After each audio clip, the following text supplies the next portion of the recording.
क्या बीजेपी की स्थिति तमिलनाडु के राज्य में बेहतर हो सकती है? केरल भी आ चुका है हेमंत। बिल्कुल, केरल के एग्जिट पोल में एनडीए को 1 से 3 सीटों तक का आंकड़ा सामने है और ये अनुमान है एनडीए को 1 से 3 तक का। तमिलनाडु का जो आपकी टीवी स्क्रीन पर है, केरल में इंडिया गठबंधन को 15 से 18 सीटों का अनुमान जताया जा रहा है। एक एक करके एक एक राज्यों के आंकड़े, और जैसे कि हम बात कर रहे थे तमिलनाडु की, और तमिलनाडु के बाद अब बात केरल की, जहां पर इंडिया को 15 से 18 सीटों का अनुमान। बिल्कुल, साफ तौर पर यहां पर तमिलनाडु में अगर हमने तस्वीर दिखाई कि किस तरीके से इंडिया गठबंधन आगे बढ़त बनाए हुए, क्योंकि पहले भी अगर पिछले चुनावों के नतीजों को भी देखें तो इंडिया गठबंधन यहां पर बेहतर और स्थिति में था। चूंकि डीएमके की अभी मौजूदा में सरकार बनी है राज्य में, दूसरी तरफ उनका कांग्रेस के साथ गठबंधन, तो तमिलनाडु में बेहतर किया गया। लेकिन केरल में भी यहां अगर हम तस्वीर देखें, केरल वायनाड से राहुल गांधी ने चुनाव लड़ा, और एक दिलचस्प बात यह भी कि आपके इंडिया गठबंधन में वाम दल आपके सहयोगी, लेकिन दूसरी तरफ अगर केरल में बात करें तो आप आमने सामने आ जाते हैं। तमिलनाडु में खुद डी राजा की बेटी वाम दलों की तरफ से राहुल गांधी के खिलाफ चुनाव मैदान में थी, और यहां पर अगर समग्र रूप से हम केरल की तस्वीर को देखें तो इंडिया गठबंधन यहां बेहतर करता हुआ नजर आ रहा है। केरल में हालांकि बीजेपी की बहुत अच्छी स्थिति नहीं, क्योंकि दक्षिण राज्य में अगर हम बात मोटा-माटी तौर पर अगर करें तो वो बस एक कर्नाटक ही राज्य जहां पर बीजेपी सरकार बनाकर रही है, लेकिन कोशिश लगातार की गई केरल में वहां पर अपनी तरीके से बात आप कर रहे हैं रविंदर, जैसे कि तमिलनाडु की आपने बात की। अच्छा। तमिलनाडु में चाहे बीजेपी और कांग्रेस, कर्नाटक भी आ गया, जो क्षत्रिय क्षत्रप है उन पर ही डिपेंड रही है बीजेपी कांग्रेस जो है। कर्नाटक में हालिया जब विधानसभा चुनाव हुए थे तो उस दौरान विधानसभा चुनाव में बीजेपी की सरकार चली गई थी, कांग्रेस की सरकार आई थी, और कर्नाटक के भी इस एग्जिट पोल के अनुमान सामने आ चुके हैं। एनडीए को 23 से लेकर 26 सीटें मिलने का अनुमान जताया जा रहा है। क्या और यार, अगर इंडिया गठबंधन की बात करें तो 3 से लेकर 7 सीटें, एक बड़ा झटका कहा जा सकता है, क्योंकि कहा यह जा रहा था कि कांग्रेस की सरकार है तो वो बेहतर यहां पर लोकसभा चुनाव में कर सकती है। लेकिन अगर इस एग्जिट पोल के अनुमान को बताएं तो ये 3 से 7 सीटें इंडिया गठबंधन को मिलती दिखाई दे रही है, और एनडीए गठबंधन को 23 से लेकर 3 राज्यों के आंकड़े आपकी टीवी स्क्रीन पर है। राहुल गांधी की सीट का आंकलन भी बताएंगे इन लगातार एग्जिट पोल में, लेकिन पहले जो देखिए आप तमिलनाडु की बात कर लें, केरल की बात कर लें, कर्नाटक की बात कर लें, तीनों के आंकड़े जो है वो आपकी टीवी स्क्रीन पर हैं अलग अलग, और एक एक करके तमाम राज्यों के आंकड़े हम इसी तरीके से रखेंगे कि कौन कहां पर आगे बढ़त बनाता हुआ नजर आ रहा है। कर्नाटक में इंडिया गठबंधन को 3 से 7 सीटों का अनुमान है, 28 सीटें हैं। रिएक्शन में अपने मेहमानों से ले लेते हैं, विंडो पे अभी मेहमान आएंगे और मेहमानों पे विंडो आने से पहले हम सवाल भी कर लेते हैं। पहली रिएक्शन मुझे लगता है मिथिलेश जैमिनी जी से ले लेते हैं। पहला रिएक्शन जैसा बताया जा रहा है हमको, मिथिलेश जैमिनी जी हमारे साथ जुड़े हुए हैं। तो मिथिलेश जैमिनी जी, ये 3 तस्वीरें दक्षिण के राज्यों की जो निकलकर सामने आ रही है एग्जिट पोल के जरिए, क्या कुछ कहेंगे? कौन सा शॉकिंग और कौन सा रॉकिंग ये एग्जिट पोल का अनुमान? देखिए, जो सबसे इंपॉर्टेंट चीज है कि सचिन पायलट ने एक नारा दिया था कि साउथ में साफ, नॉर्थ में हाफ। लेकिन साउथ में अगर तमिलनाडु और केरल को छोड़ दिया जाए, जहां भाजपा पहले भी नहीं थी, कर्नाटक जहां उनकी सरकार है, डीके शिव कुमार जो अशोक गहलोत के बहुत नजदीकी हैं, और वहां पर जिस तरीके से बीजेपी ने राइज किया है या एनडीए ने राइज किया है, वो ये बता रहा है कि साउथ में कहीं न कहीं बीजेपी ने अपनी एंट्री मारी है। और जो पिछले विधानसभा चुनाव में कमी रह गई थी, बजरंगबली का नारा चला था। इसका रीजन क्या मान रहे हैं? कर्नाटक में रेवन्ना वाला मसला भी उसी दौरान निकलकर सामने आया था।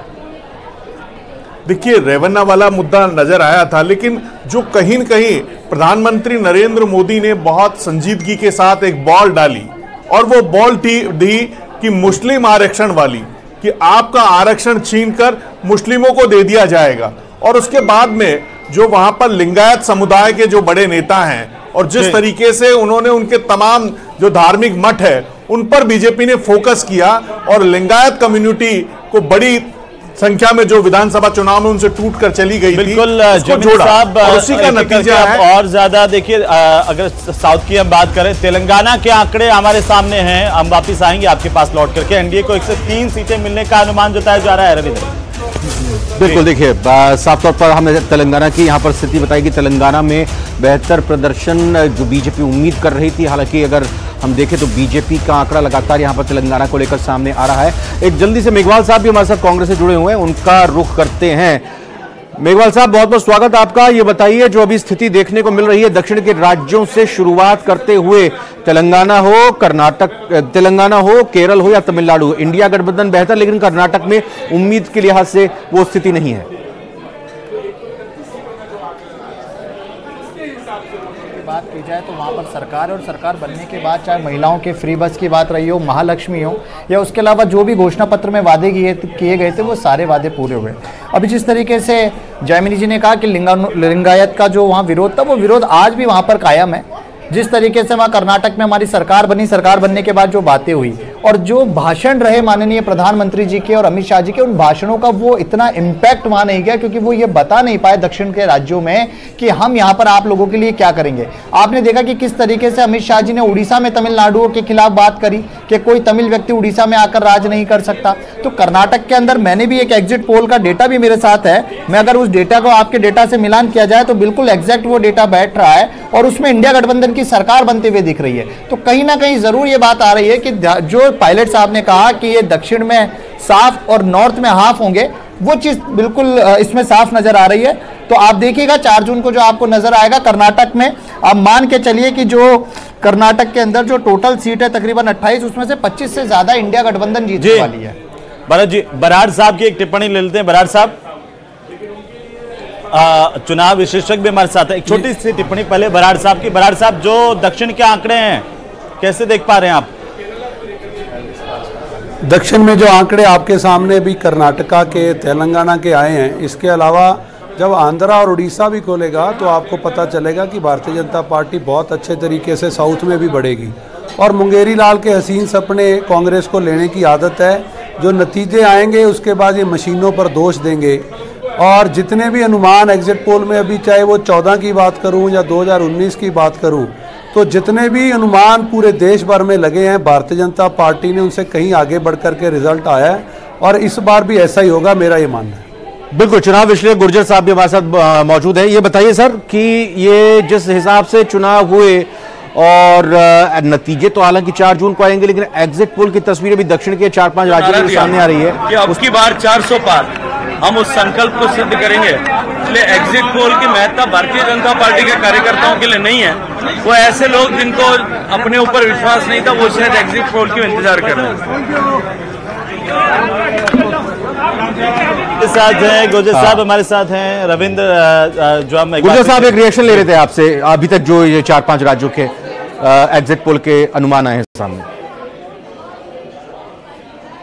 जनता पार्टी ने जो चुनाव लड़ा, वो चुनाव नॉर्थ और साउथ को बांटकर नहीं लड़ा।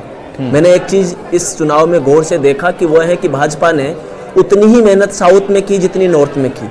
और आपने देखा होगा कि माननीय प्रधानमंत्री जी का पूरा विजन साउथ में कितना ज़्यादा था, रोड शो करना, केरला के अंदर विशेष स्पेशल तौर पर, और तमिलनाडु के अंदर जिस प्रकार से युवा नेतृत्व को भाजपा ने मौका दिया। मुझे लगता है कि एग्जिट पोल के आंकड़े भले ही इंडिया गठबंधन को थोड़ा कुछ कर सकते हैं, लेकिन मुझे लगता है कि साउथ में अच्छी खासी मात्रा में भारतीय जनता पार्टी सीटें जीतेगी। लेकिन रही बात कर्नाटका की, जो अभी हमारे कांग्रेस के मित्र कह रहे थे कि कर्नाटका के अंदर उनकी उम्मीद है कि 25+ सीटें आएगी। कर्नाटका के अंदर इस बार अलग ही प्रकार का नतीजा हमें जो देखने को मिल रहा है, ये सही नतीजा है, क्योंकि भारतीय जनता पार्टी को वह गलती भी उनको एहसास हो गई थी कि BS येदियुरप्पा को साइडलाइन करने का जो नतीजा था उसको उन्होंने साधने का प्रयास किया और उनके बेटे को महत्वपूर्ण भूमिका दी, उनके बेटे को चुनाव में महत्वपूर्ण रोल दिया और उसका सीधा नतीजा हमें देखने को मिल रहा है। तो मुझे लगता है कि साउथ में भारतीय जनता पार्टी उतना तो नहीं प्राप्त कर पाएगी, लेकिन फिर भी अच्छी खासी कंडीशन में भारतीय जनता पार्टी। गुर्जर साहब, जो अभी 543 में से 131 सीटों के इन एग्जिट पोल के अनुमान सामने आए हैं, उसमें एनडीए 51 से 54 के आसपास और इंडिया 64 से 67 के आसपास, यानी अभी ये दक्षिण के राज्यों का है लेखा जोखा, इसमें इंडिया गठबंधन बढ़त बनाए हुए है।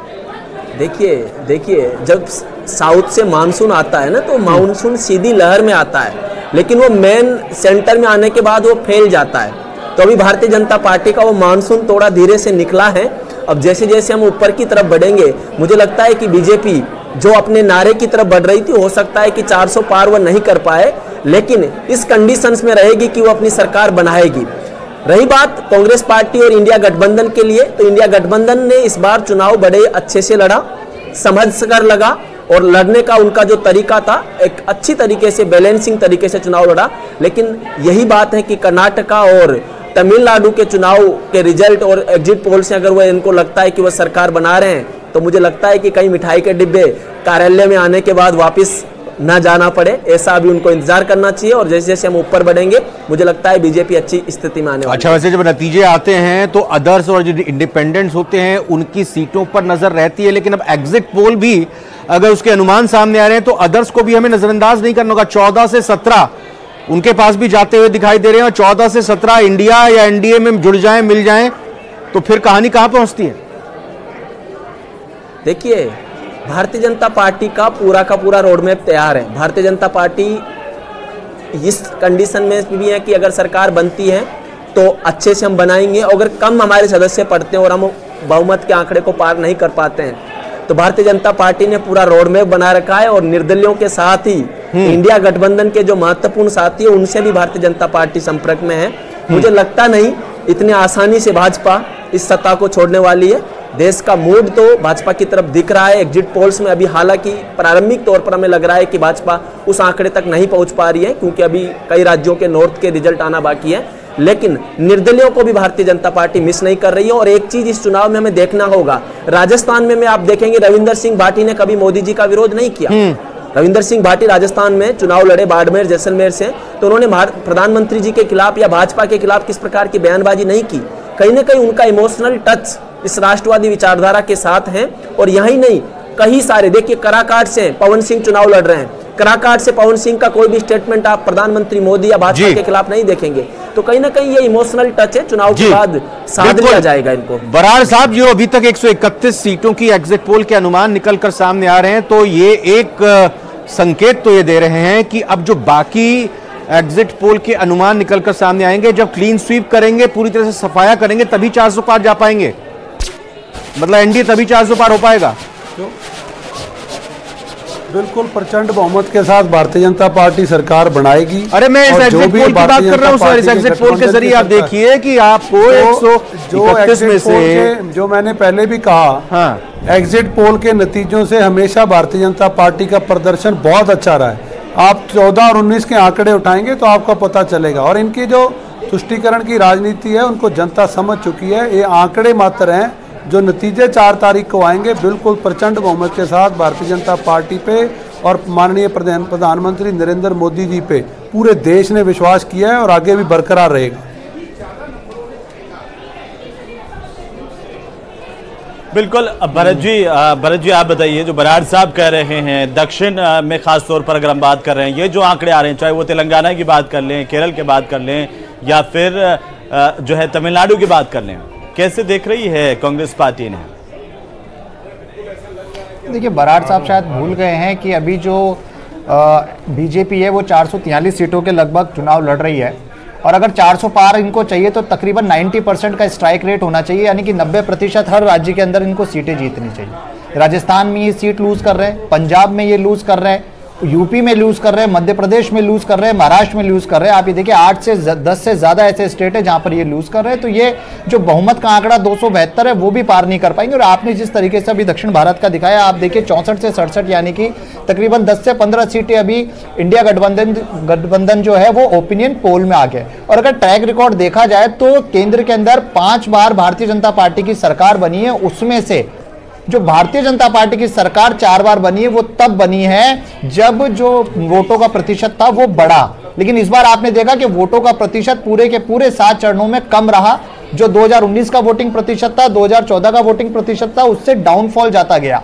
और यहां तक कि वाराणसी में भी और अभी भी जो चरण हुए। रोशन के पास चलते हैं, हमारे संवाददाता इस वक्त हमारे साथ जुड़ चुके हैं सीधा। अविनाश गहलोत प्रदेश सरकार के मंत्री उनके साथ मौजूद हैं। अविनाश गहलोत आपके साथ हैं रोशन, और लगातार बीजेपी के जयपुर मुख्यालय में हलचल बढ़ रही है और एग्जिट पोल अब जिस तरह से सामने आ रहे हैं, राजस्थान का भी बेसब्री से इंतजार सबको हो रहा होगा। क्या कुछ हलचल चल रही है और अविनाश गहलोत जी क्या कहना चाहेंगे जो अभी तक एग्जिट पोल आए हैं सामने?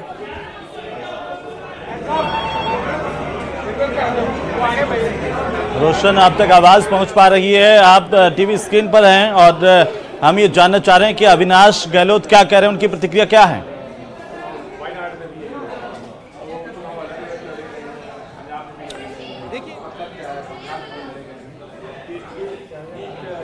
इस बार भारतीय जनता पार्टी 400 पार का जो नारा दिया है, क्या कुछ लगता है? एग्जिट पोल के नतीजे सामने आ रहे हैं, क्या कुछ कहेंगे? देखिए, 400 पार का नारा देश की जनता ने दिया है, राजस्थान की जनता ने दिया कि इस बार 25 सीटें फिर से लोकसभा की भारतीय जनता पार्टी जीतेगी और 400 का नारा निश्चित ही 4 तारीख को 4 बजे के आसपास पूरा होगा और नरेंद्र मोदी फिर से देश के प्रधानमंत्री बनेंगे। देश की जनता मोदी के साथ में है।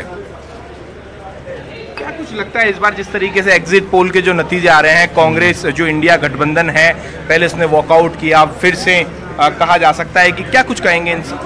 देखिए, कांग्रेस और विपक्षी दल लगातार हार से हतोत्साहित है। दर्जनों बार जब राहुल गांधी जी को लॉन्च करने का प्रयास किया लेकिन सफल नहीं हुए। लेकिन नरेंद्र मोदी जी के पिछले 10 साल के अगर विकास के मॉडल को अगर हम लोग देखें तो देश की जनता ने स्वीकार किया है और मेरा ऐसा मानना है कि विपक्ष एक करारी हार के लिए 4 तारीख